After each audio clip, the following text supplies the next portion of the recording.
हांव राजेश वैकुंठ दाबोळकर। आयज परवरी एका पोमदातीन कोणी तरी एका आमच्या गोंयकारांक इनलिगल घर बांदलेलें। घर ते कालचे परिचय न्हू, खूप वर्सां जाली आनी ते इनलिगल म्हणून कोण तरी कोर्टान गेलो आनी कोर्टान ऑर्डर दिली ते डेमोलिश करचें म्हणून। आनी त्या पोमदा जाग्यार आनी भरपूर इनलिगल घरां आसा अशें ते म्हणटा। पण आता सिलेक्टेड जेन्ना कोणाचें एखाद्याचें घर मोडटा तो गरीब मनीस मिडल क्लास आनी ज्या वेळार हांवें तें दृश्य पळयलें, ती बायल बाबडी 2 भुरग्यांक आनी घोवा बरोबर आक्रोश करून आपल्या घरांच्यान भायर पडटा। विचार करा तेजेर संकट कसले येयल्ले आसतले ते। तुम्ही ही घरां उबी करून दिता कित्याक? फक्त वोट बँका खातीर? जेन्ना तुमकां वोटिंग गावना तेन्ना ती जमीनदुस्त करप हो कितें नवीन कायदो बी गोंयांत सरकारान तयार केल्लो आसा? आयज मोठमोठी रिसॉर्टां कोस्टल बेल्टां पॉलिटिकल लिडरांची उबी आसा, जी ऑलरेडी सुप्रीम कोर्टा पर्यंत वचून सुद्दां तांकां रिलीफ गावना।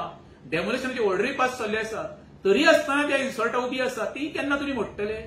आयज तुमी येवन पळयता वेऱ्यां, नेरूल, पिलेन हे बागूच सांगता तुका रोड तेंचे एन्क्रोचमेंट करून रोडाचेर कन्स्ट्रक्शन व्हडलेल्या बिल्डरांची कंप्लेनी फायल करया, एक्शन घेयना। पण एखाद्याचे 4 वण्टीचें घर मोडपाक तुमी कसोच टायम काडिना न्हू? धमक आसा तुमकां मरे ही रिसॉर्टां मोडा रे। बार्देस तालुक्यात एका पॉलिटिकल लिडराचें एक रिसॉर्ट आसा, उदाहरण तुका नांव घेयना तेजें, हांवें ऑलरेडी कंप्लेन फायल केल्ली आसा। वर्सभर पयलीं सांगलें तेका तुजें हॉटेल आसा तें डेमोलिश कर म्हणून, आजून पर्यंत मोडिना।